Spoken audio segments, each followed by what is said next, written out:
الرجیم بسم اللہ الرحمن الرحیم الحمد للہ رب العالمین والصلاة والسلام علی سید الانبیاء والمرسلین وعلی آلہ واصحابہ واہل بیتہ وذریاتہ اجمعین والعاقبۃ للمتقین قال اللہ تبارک و تعالی بکلامہ المجید والفرقان الحمید بسم اللہ الرحمن الرحیم یا ایہا النبی حسبک اللہ ومن اتبعک من المؤمنین صدق اللہ العظیم وصدق رسولہ النبی الکریم مولاي صل وسلم دائما ابدا علی حبیبک خیر الخلق کلہم رب اشرح لی صدری ویسر لی امری واحلل عقدۃ من لسانی یفقہوا قولی۔ تمام حضرات ایک مرتبہ محبت سے درود پاک پڑھی ہے۔ اللہم صلی علی سیدنا مولانا محمد معدن الجود والکرم وآلہ وبارک وسلم صلاۃ و سلام علیک یا سیدی یا رسول اللہ وعلی آلک واصحابک یا نور اللہ۔ معزز حاضرین کرام، ممکن ہے کہ آج رات کو محرم کی پہلی تاریخ ہو جائے اور ممکن ہے کہ اتوار کو ہو، لیکن چانسز آج کے بھی ہیں، اور پہلی محرم الحرام کو پوری دنیا میں دعائے رسول یا مراد رسول دعائے بابائے بطول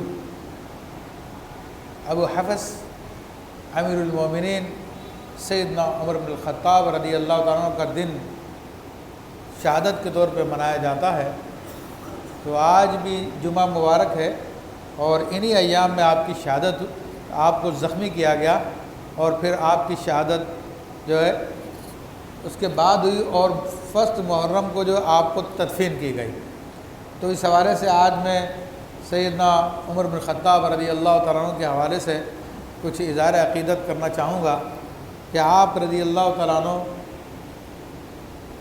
قریش میں سے بنو عدی کے چشم و چراغ تھے، اور آپ کا نام عمر، آپ کے والد کا نام خطاب ہے، اور زمانہ جاہلیت میں بھی آپ عزت والے لوگوں میں سے تھے، اور عرب کے خطیب تھے اور عرب کے سفیر تھے۔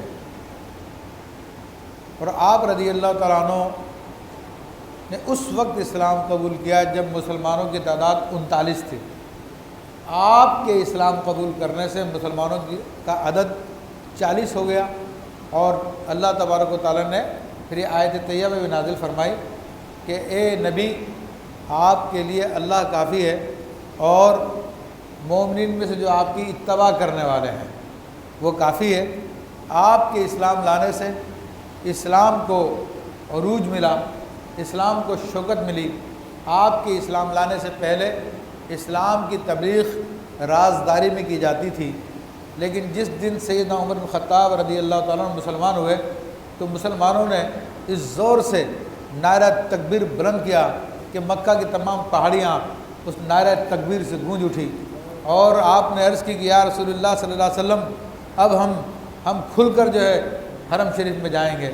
تو نبی کریم صلی اللہ تعالیٰ علیہ وسلم نے مسلمانوں کی 2 صفیں بنائی، ایک صف پر سیدنا حمزہ رضی اللہ تعالیٰ عنہ کو مقرر کیا، اور ایک صف پر سیدنا عمر بن خطاب رضی اللہ تعالیٰ عنہ کو مقرر کیا، اور نہایت شان و شوکت کے ساتھ پہلی مرتبہ مسلمان حرم شریف میں داخل ہوئے، اور کفار دیکھتے رہ گئے اور آپس میں باتیں کرنے لگے کہ اس سے پہلے مسلمانوں پہ ظلم کرتے تھے، زیادتی کرتے تھے، کہنے لگے کہ آج مسلمانوں نے ہم سے اپنا بدلہ لے لیا۔ عمر فاروق اگر مسلمان ہو گئے تو آج ہم سے سارے بدلے لے لیے انہوں نے۔ اور عمر فاروق وہ شخصیت ہے کہ جو مراد رسول ہے، یعنی یہ ایک عجیب مقام ہے کہ نبی وہ ہستی ہے کہ جو سب کی مراد ہوتی ہے، جس کو سب چاہتے ہیں۔ مراد کہتے ہیں کہ جس کو آپ چاہتے ہیں، جس کا آپ ارادہ کرتے ہیں۔ لیکن یہ عمر فاروق کی ایک عجیب شان ہے کہ اللہ کے حبیب صلی اللہ تعالیٰ علیہ وسلم کو سب چاہتے ہیں، مگر اللہ تبارک و تعالیٰ کے رسول کی مراد عمر فاروق ہے۔ وہ اس لیے کہ آپ نے دعا کی تھی کہ اللہ عمر بن خطاب کو مسلمان کر دے۔ آپ دعائے رسول ہے کہ آپ کی دعا کے نتیجے میں آپ مسلمان ہوئے، ساری زندگی سرکار دو عالم صلی اللہ علیہ وسلم کی خدمت میں رہے، جب سے اسلام لائے، اور یہاں تک کہ سرکار دو عالم صلی اللہ علیہ وسلم نے ارشاد فرمایا، بخاری شریف کی حدیث ہے، یہ ابو بکر عمر میری آنکھیں ہیں اور میری کان ہیں۔ یہ فرمایا کہ میری آنکھیں اور میری سماعت ہیں یہ ابو بکر عمر رضی اللہ تعالیٰ عنہما۔ اور سرکار دو عالم صلی اللہ تعالیٰ علیہ وسلم نے سیدنا عمر فاروق رضی اللہ تعالیٰ عنہ کو کے بارے میں اپنی امت کو پہچان کرائی۔ یہ بھی آپ کا مقام ہے۔ ویسے تو آپ نے اکثر صحابہ کے بارے میں بڑے زبردست کلمات ارشاد فرمائے، جن میں عمومی طور پہ حضرت عمر فاروق رضی اللہ تعالیٰ عنہ شامل ہوتے ہیں، جس طرح کا عشرہ مبشرہ ہے۔ تو عشرہ مبشرہ یہ وہ 10 اصحاب، خوش نصیب اصحاب ہیں رسول اللہ صلی اللہ علیہ وسلم کے، کہ جن کو دنیا میں ہی جنت کی بشارت دے دی گئی تھی۔ تو ان میں بھی سیدنا عمر بن خطاب رضی اللہ تعالیٰ عنہ شامل ہیں۔ اور اہل بدر وہ ہیں کہ جن کو مغفرت کی بشارت، بخشش کی بشارت ان کو دے دی گئی تھی۔ اور مسلمانوں میں عشرہ مبشرہ کے بعد جو سب سے بڑا مقام تصور کیا جاتا ہے صحابہ کرام میں، وہ اہل بدر کا ہے۔ تو بدر میں بھی آپ شریک تھے، تمام غزوات میں رسول اللہ صلی اللہ علیہ وسلم کے ساتھ شریک رہے۔ تو ویسے تو عمومی مناقب آپ کے بہت زیادہ ہیں، لیکن کچھ خصوصی مناقب، کچھ خصوصی شان جو آپ علیہ السلام کی زبان سے امت کو معلوم ہوئی، ان میں سے چند ایک باتیں میں آپ کے سامنے ذکر کرتا ہوں۔ سرکار دو عالم صلی اللہ تعالیٰ علیہ وآلہ وسلم سیدنا عمر بن خطاب رضی اللہ تعالیٰ کے بارے میں ارشاد فرماتے ہیں، لو کان بعدی نبی لکان عمر، اگر میرے بعد کوئی نبی ہوتا تو وہ عمر ہوتے۔ یہ حضور علیہ السلام کے ارشاد ہے، لیکن آپ کے بعد نبوت کا سلسلہ ختم کر دیا گیا۔ تو بتانے کا مقصد یہ تھا کہ عمر فاروق میں وہ باتیں پائی جاتی تھی جو اللہ کے نبیوں میں پائی جاتی ہے۔ اور نبی علیہ السلام ارشاد فرماتے ہیں کہ ہر نبی کی امت میں ایک وہ شخص ہوتا ہے کہ جس کی زبان سے فرشتے کلام کرتے ہیں، حق کلام کرتا ہے، اس کی زبان پہ حق جاری ہوتا ہے، جو صاحب الہام ہوتا ہے۔ تو آپ علیہ السلام نے فرمایا کہ اگر میری امت میں کوئی ہے تو وہ عمر بن خطاب ہیں۔ اور اس کی دلیل بھی یہ ہے کہ قرآن کی تقریباً 23 یا 40 ایسی آیات ہیں تو اللہ تبارک و تعالیٰ نے حضرت عمر فاروق رضی اللہ تعالیٰ کی رائے کے مطابق نازل فرمائی۔ یعنی کسی مسئلے میں صحابہ کا اختلاف ہوا، کسی یہ رائے دی، کسی نے کوئی رائے دی، کسی نے کوئی رائے دی، تو پھر نبی علیہ السلام پہ وحی آئی تو تقریباً 23 یا 40 مرتبہ وہی انہی الفاظ میں آئی جو عمر فاروق رضی اللہ تعالیٰ کے الفاظ تھے۔ تو یہ وہ زبان تھی کہ جس سے حق تعالیٰ کلام فرماتا تھا، اللہ کے فرشتے کلام کرتے تھے۔ سیدنا عمر فاروق رضی اللہ تعالیٰ کی ایک عجیب شان یہ بھی کہ آپ جہاں ہوتے تھے وہیں پر حق ہوتا تھا، آپ جس رستے پہ چلتے تھے وہیں پر حق ہوتا تھا۔ آپ علیہ السلام نے ارشاد فرمایا کہ عمر بن خطاب جس راستے پہ چلتے ہیں تو شیاطین اس راستے کو بدل لیتے ہیں اور کوئی اور راستہ اپنا لیتے ہیں۔ آپ علیہ السلام نے ارشاد فرمایا کہ میں جنات اور انسانوں کے شیاطین کو دیکھ رہا ہوں، وہ عمر فاروق سے بھاگتے ہوئے نظر آ رہے تھے۔ یہ عجیب آپ کی شان ہے، عجیب آپ کا مرتبہ ہے۔ اور اسی طرح آپ کے مراتب میں سے ایک اور آپ کی شان یہ ہے کہ اللہ تبارک و تعالیٰ سیدنا عمر بن خطاب رضی اللہ تعالیٰ پہ فخر فرماتا ہے۔ یہ فخر فرمانے کی وجہ کیا ہے؟ تھوڑا سا میں پس منظر بیان کر دوں۔ فرشتوں نے اعتراض کیا تھا کہ اللہ تو زمین پہ ایسے کو خلیفہ بنا رہا ہے جو زمین پہ فساد کرے گا، خون بہائے گا۔ تو جب عرفہ کا موقع آیا، میدان عرفات میں رسول اللہ صلی اللہ علیہ وسلم اپنے صحابہ کرام کے ساتھ حج فرما رہے تھے، تو اس وقت اللہ تبارک تعالیٰ نے فرشتوں کو گواہ کیا کہ دیکھو ان کے بارے میں تم کہہ رہے تھے کہ یہ زمین پہ فساد کریں گے، یہ دیکھو میرے کیسے بندے ہیں کہ جنہوں نے میری محبت میں، یعنی سمجھانے کا مقصد یہ ہے کہ اب میری محبت میں جنہوں نے لباس تبدیل کر لیے، ان سلے کپڑے پہن لیے، ان کے بال گرد آلود ہیں، اور ان کی زبان پہ لبیک لبیک اللہم لبیک کے نعرے لگے ہوئے ہیں۔ تو اس وقت اللہ نے فرشتوں پہ فخر فرمایا تھا سرکار دو عالم صلی اللہ علیہ وسلم کے صحابہ پر۔ تو آپ فرماتے ہیں کہ اللہ تبارک و تعالیٰ نے میری امت پر عمومی طور پر اور عمر بن خطاب پر خصوصی طور پر فخر فرمایا فرشتوں کے سامنے۔ مطلب ایک سمجھانے کے لیے بات کر رہا ہوں میں کہ ایسا فرمایا ہوگا ممکن ہے کہ دیکھو ان بندوں کو، اور پھر خاص طور پہ عمر فاروق کو فرمایا گیا اور اس کو دیکھو کہ یہ وہ ہستی ہے جن کے بارے میں تم لوگ یہ باتیں کرتے تھے۔ تو عمر فاروق وہی جس پہ خدا تعالیٰ فخر فرماتا ہے کہ یہ نبی علیہ السلام کی زبان اقدس نے ہم کو بتایا، تو اس ہستی کے فضائل و کمالت کا کون اندازہ کر سکتا ہے۔ پھر سرکار دو عالم صلی اللہ تعالی علیہ وسلم کی صحیح حدیث ہے کہ آپ علیہ السلام فرماتے ہیں کہ قیامت کے دن حق تبارک و تعالی سب سے پہلے جس سے مصافحہ فرمائے گا۔ مصافحہ کس کو کہتے ہیں؟ ہاتھ ملانے کو، اس کو کہتے ہیں مصافحہ، گلے ملنے کو معانقہ کہتے ہیں۔ تو اللہ تبارک و تعالیٰ قیامت کے دن جس ہستی سے سب سے پہلے مصافحہ فرمائے گا، جس ہستی پر سب سے پہلے سلام نازل فرمائے گا، اور جس ہستی کو اپنے ہاتھ سے پکڑ کر جنت میں داخل فرمائے گا، وہ عمر بن خطاب ہے۔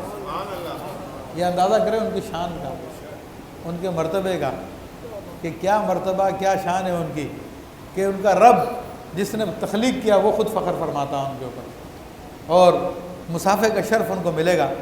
اسی طرح سرکار دو عالم صلی اللہ تعالیٰ علیہ وآلہ وسلم کی اور بھی احادیث ہے۔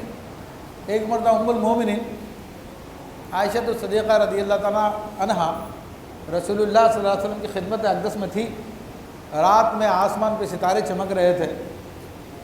ہمارے شہروں میں تو وہ ستارے اتنے نظر نہیں آتے، لیکن آپ گاؤں دیہات میں جائیں تو وہاں پہ پورا آسمان آپ کو ستاروں سے جڑا ہوا نظر آئے گا، حتیٰ کہ وہ ہماری گلیکسی جس کو ہم لوگ ملکی وے کہتے ہیں، تو وہ بھی آپ کو رات کے اندھیرے میں جلتی ہوئی نظر آئے گی، ایک لمبی سی روشنی کی ایک لائن نظر آئے گی، باریک باریک۔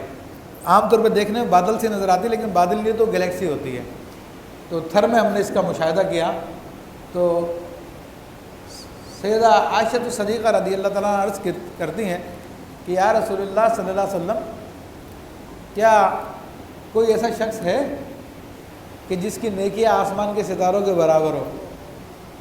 تو آپ علیہ السلام نے فرمایا کہ ہاں اے عائشہ، وہ عمر بن خطاب ہیں، وہ عمر بن خطاب ہیں، ان کی نیکیاں اس قدر ہے اللہ کے یہاں پر کہ آسمان کے ستاروں کی مانند ان کی نیکیاں ہیں۔ تو سیدنا عمر بن خطاب رضی اللہ تعالیٰ عنہ کے علم کا یہ عالم تھا کہ سرکار دو عالم صلی اللہ علیہ وسلم خود اس کو بیان فرماتے ہیں کہ میں نے خواب دیکھا۔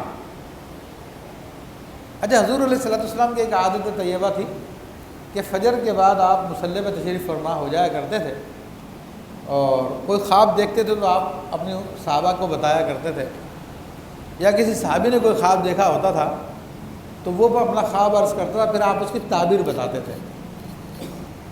تو امت کو، صحابہ کو یہ خواب کی تعبیر بھی سکھانی ہوتی تھی۔ تو یہ جو نبی کے علیہ السلام کا نائب ہوتا ہے اس کی ذمہ داریوں میں سے ہے۔ یہ نہیں کہ نماز پڑھا حضرے میں گھس گیا، رسول اللہ صلی اللہ علیہ وسلم کی سنت کو فالو کرنا چاہیے۔ جو بھی نبی علیہ السلام کا نائب ہے، عالم دین ہے، اس کو یہ سب کی سب سنتیں اپنانی چاہیے۔ حجرے میں گھس جانا بڑا آسان ہوتا ہے، وہ کوئی مسئلہ نہیں ہوتا۔ مصلی پہ بیٹھ کے لوگوں کی رہنمائی کرنا ایک بڑا کام ہوتا ہے، اور نبی علیہ السلام کی سنت مبارکہ۔ اور پھر آپ کی عادت طیبہ یہ بھی تھی کہ فجر میں بیٹھنے کے بعد ایک تو لوگوں کی خوابوں کی تعبیر بتاتے تھے، پھر اہل مدینہ کے بچے آتے تھے دم درود کرانے کے لیے، تو آپ علیہ السلام اسی مصلی پہ بیٹھ کر تقریباً دن کے وقت تک آپ ان پہ دم درود فرمایا کرتے تھے۔ اہل مدینہ کے بچے پانی لے کر آتے تھے، اس پانی میں ہاتھ ڈال کے آپ برکت کیا کرتے تھے۔ تو یہ سب سنت ہیں رسول اللہ صلی اللہ علیہ وسلم کی۔ تو بہرحال آپ علیہ السلام فرماتے ہیں کہ میں نے خواب دیکھا کہ مجھے دودھ پیش کیا گیا، دودھ کا پیالہ، اور میں نے دودھ پیا اور خوب پیا، اتنا پیا کہ یہاں تک کہ دودھ میری انگلیوں کے ناخنوں سے بہنے لگا، اتنا دودھ پیا میں نے، اور پھر جو بچا میں نے عمر بن خطاب کو دے دیا۔ صحابہ نے عرض کی کہ یا رسول اللہ صلی اللہ علیہ وسلم اس کی تعبیر کیا ہے، یہ دودھ پینے سے کیا مراد ہے؟ تو آقا علیہ الصلوۃ والسلام نے ارشاد فرمایا کہ اس سے علم مراد ہے، یعنی اللہ جل شانہ نے مجھ کو اتنا علم عطا فرمایا، اور پھر جو علم بچا وہ میں نے عمر بن خطاب کے حوالے کر دیا، اور عمر بن خطاب نے وہ علم لیا۔ تو آپ کے علم کی یہ شان تھی کہ جب آپ کسی لشکر کو بھیجتے تھے تو بھیجنے سے پہلے آپ اس کو پورے راستے کے احوال بتاتے تھے، اور یہاں پر یہ چیز آئے گی، یہاں پہ یہ درخت آئے گا، یہاں پہ ٹیلا اس شکل کا ہوگا، یہاں پہ اس شکل کا ہوگا۔ میدان جنگ کا پورا نقشہ سمجھاتے تھے کہ تم فلاں جگہ پہ پہنچو گے، فلاں جگہ تم کو جنگ لڑنی ہے، اور اس کا نقشہ یہ، اور تمہیں اس طرح سے اپنی حفاظت کرنی ہے۔ یہ آپ کی عام عادت طیبہ تھی، آپ کا علم کا حال تھا۔ اور جمعے کا دن تھا، آپ خطبہ دے رہے تھے، خطبہ میں اللہ رسول کی باتیں ہوتی ہیں، آپ کو پتہ ہے۔ تو خطبہ دیتے دیتے اچانک آپ کہتے ہیں یا ساری الجبل، یا ساری الجبل، اے ساریہ پہاڑ کی اوٹ لو، اے ساریہ پہاڑ کی اوٹ لے لو۔ صحابہ کرام حیران کہ ساریہ تو ایران کو فتح کرنے کے لیے گئے ہوئے ہیں، نہاوند کے مقام پر ہیں، جو یہاں سے مہینے 2 مہینے کا فاصلہ ہے۔ عمر فاروق رضی اللہ تعالیٰ عنہ یہاں پہ خطبے کے دوران میں یہ کیا باتیں کر رہے ہیں؟ بہرحال خاموش ہو گئے۔ سیدنا علی کرم اللہ وجہ الکریم سے بعض لوگوں نے ذکر کیا، آپ نے فرمایا کہ عمر نے جو کہا تو اس کی کوئی نہ کوئی تعویل ہوتی ہے۔ پھر مہینے کے بعد وہ لشکر نہاوند کو فتح کر کے جب واپس آیا تو ان کے سپہ سالار حضرت ساریہ رضی اللہ تعالیٰ عنہ کہتے ہیں کہ جمعے کے دن فلاں تاریخ کو ہم لوگ تو بس مارے گئے تھے اگر عمر فاروق ہماری مدد نہ کرتے ہیں، کہ دشمن ہمارے پیچھے سے پہنچ چکا تھا اور ہمیں بے خبری میں وہ آ لیتا، لیکن ایسے میں عمر فاروق کی آواز مجھے آئی کہ ساریہ پہاڑ کی اوٹ لے لو، اے ساریہ پہاڑ کی اوٹ لے لو۔ پہاڑ کی اوٹ لی تو دشمن کی خطرناک حملے سے ہم بچ گئے اور اللہ نے ہم کو فتح عطا فرما دی۔ یہ آپ کے علم کا عالم ہے، یہ آپ کی شان ہے، کیسا علم اللہ نے آپ کو عطا فرمایا عزیزان محترم۔ اسی طرح آپ رضی اللہ تعالیٰ عنہ نبی علیہ الصلوۃ والسلام کے خلیفہ ہیں، سیدنا ابو بکر صدیق کے خلیفہ ہیں، اور آپ کی کیا شان تھی؟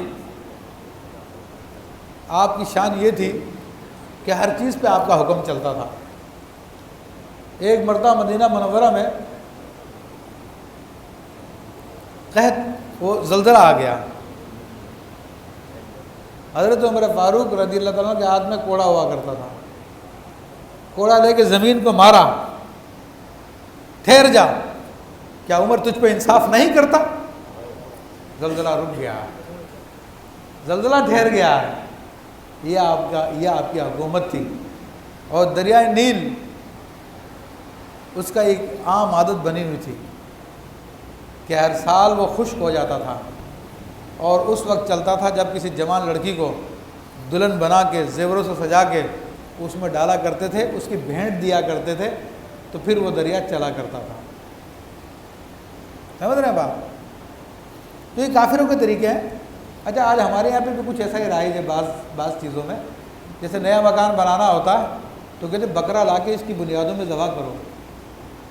وہ بندہ خدا تجھے صدقہ کرنا ہے تو اس کی بنیادیں کہاں سے آ گئی؟ ضروری صدقہ تو اللہ کے لیے کرتا ہے، اور تو کسی مقام پہ بھی جا کے صدقہ کر سکتا ہے۔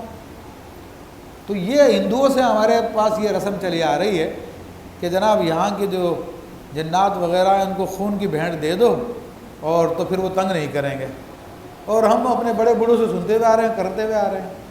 تو یہ کافرانہ رسمیں ہیں۔ ہاں، صدقہ آپ کو کرنا ہے تو آپ اپنے گھر پہ کر لیں، کہیں پہ بھی کر لیں، وہاں پہ خون بہانے کی شرط کیوں لگائیے؟ اور خون کا تو ناپاک ہوتا ہے، اس سے تو بچنے کا حکم دیا گیا ہے، تو اپنی بنیادوں میں ناپاک چیز ڈال رہے ہو آپ لوگ، تو اس رسم کو چھوڑ دینا چاہیے۔ تو دریا نیل بھی یہ بدماشی کرتا تھا، اس کے شیاطین یہ کرتے تھے بدماشی۔ حضرت عمر بن العاص رضی اللہ تعالیٰ عنہ وہاں پہ گورنر تھے، ان کو جب کہا گیا حضرت دریا خشک ہو گیا، چلے گا نہیں جب تک ایک لڑکی بھینٹ نہ چڑھائے جائے۔ آپ نے کہا ایسا نہیں ہو سکتا، کسی بے قصور کو کیوں ہم موت کے گھاٹ اتارے؟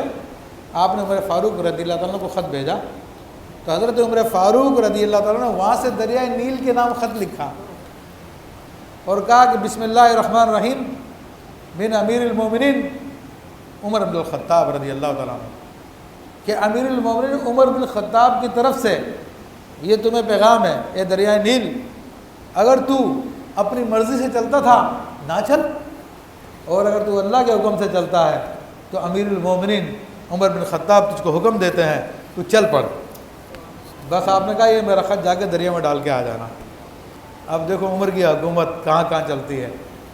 وہ خط لیا، صحابہ کرام نے جا کے دریا نیل میں ڈالا، وہ ڈال کر واپس نہیں آئے تھے تو لوگوں کے کپڑے گیلے ہو گئے، اور دریا اس وقت سے ایسا چلا کہ آج تک وہ رکا نہیں ہے پہ دریائے نیل۔ یہ دیکھیں رسول اللہ کے صحابیوں کی کیا شان ہوتی ہے، کیا ان کا مقام ہوتا ہے، کیا مرتبہ ہوتا ہے۔ تو بہرحال آپ کے فضائل و مناقب بے شمار ہیں۔ آخری بات کہہ کے بات کو ختم کر دیتا ہوں کہ حضرت جبریل امین علیہ السلام رسول اللہ صلی اللہ علیہ وسلم کی خدمت میں حاضر تھے، تو سرکار دو عالم صلی اللہ علیہ وسلم نے فرمایا کہ جبریل، کوئی میرے عمر کی کوئی شان تمہیں معلوم ہے، کوئی منقبت تمہیں معلوم ہے عمر کی تعریف میں؟ کیونکہ جو اللہ کے نیک بندے ہوتے ہیں ان کے آسمانوں پہ بھی ذکر ہوتا ہے، تو آسمانوں پہ عمر کا نام فاروق ہے، اور یہ اللہ نے آپ کا نام رکھا۔ مولا علی فرماتے ہیں جب آپ سے پوچھا گیا کہ حضرت عمر کو فاروق کیوں کہتے ہیں، کہ ذاک رجل سمی اللہ فاروق، کہ یہ وہ مرد ہے جس کا نام اللہ نے فاروق رکھا ہے۔ تو حضرت جبریل امین عرض کرتے ہیں کہ یا رسول اللہ صلی اللہ علیہ وسلم، عمر کی شان بیان کرنے کے لیے اگر میرے کو نوح علیہ السلام کی عمر مل جائے، جو 950 سال تو آپ نے تبلیغ فرمائی تھی، تقریباً 1000 سال کے قریب آپ کی عمر ہے، اور کہا وہ عمر مجھے مل جائے اور میں عمر کی شان بیان کرتا رہا ہوں تو تب بھی وہ پوری نہیں ہوگی۔ تو اللہ تعالیٰ ان عظیم ہستیوں کی ہمیں محبت عطا فرمائے۔ بلکہ آخری اور بات، امام اہل سنت فرماتے ہیں جن کے آداب پہ شیدہ سقر، اس خدا دوست حضرت پہ لاکھوں سلام، کہ نبی علیہ السلام کی حدیثوں سے ثابت ہے کہ جو عمر کے دشمن ہیں ان پہ جہنم بہت عاشق ہے، جہنم ان کو ڈھونڈ ڈھونڈ کے نکال لے گی، آ جاؤ تم میرے اندر آؤ گے۔ عمر سے بغض رکھتے تھے نا، آپ علیہ السلام ارشاد فرماتے ہیں کہ جو عمر سے بغض رکھتا ہے وہ در حقیقت مجھ سے بغض رکھتا ہے، اور جو عمر سے محبت رکھتا ہے وہ در حقیقت مجھ سے محبت رکھتا ہے۔ تو اللہ تعالیٰ ہمیں سیدنا عمر بن خطاب رضی اللہ تعالیٰ کی محبت عطا فرمائے، آمین بجاہ النبی الامین۔